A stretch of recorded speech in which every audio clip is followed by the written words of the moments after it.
정부는 뛰는데 여당은 왜 발목을 잡나? 여러분 안녕하십니까? 빛의 혁명으로 출범한 이재명 정부는 대한민국의 정상화를 위해 정말 숨가쁘게 뛰고 있습니다.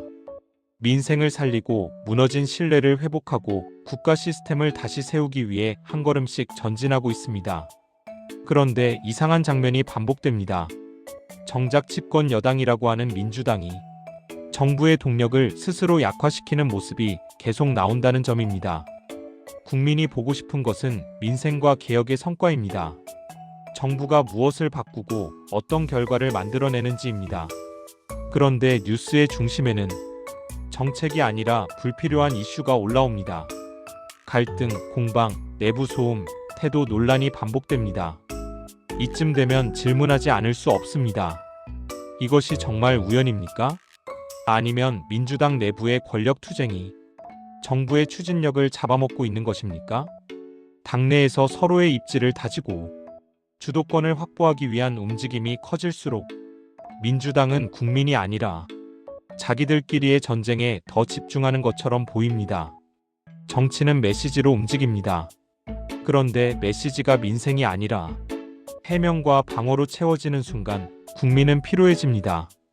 또 한 가지, 예전 일까지 끄집어와서 그것도 팩트로 확인되지 않은 내용으로 공격하는 모습은 정치의 품격을 스스로 무너뜨리는 일입니다. 최근 이현주 의원을 둘러싼 공격에서도 사실관계가 섞여 왜곡되는 장면이 있었는데 이런 방식은 누구에게도 도움이 되지 않습니다. 제발 기본에 충실한 정당이 되어야 합니다. 정치는 프레임 싸움이 아니라 국민의 삶을 책임지는 일입니다. 국회는 특혜를 누리는 만큼 더 충실하게, 더 열심히 국민에게 봉사해야 합니다. 자기들끼리 싸우고 불필요한 이슈로 시간을 쓰는 순간 그 비용은 국민에게 돌아갑니다. 정부는 앞으로 가려고 뛰는데 여당이 뒤에서 끌어당기는 형국이라면 국정은 속도를 낼 수 없습니다. 그리고 그 피해는 결국 국민이 고스란히 받습니다.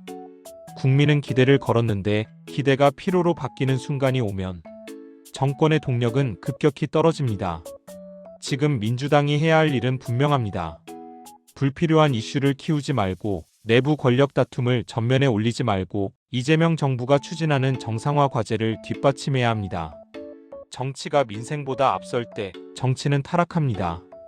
권력 투쟁이 국가 정상화보다 앞설 때 그 정치는 국민의 신뢰를 잃습니다. 지금의 민주당 내부 갈등과 움직임은 정말 안타까운 모습입니다. 정부의 동력을 약화시키고 국민의 기대감에는 피로감만 남길 위험이 큽니다.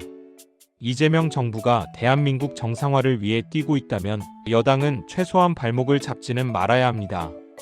국민이 원하는 것은 싸움이 아니라 결과입니다. 끝까지 시청해주셔서 감사합니다. 구독과 좋아요, 알림 설정, 그리고 댓글까지 부탁드립니다.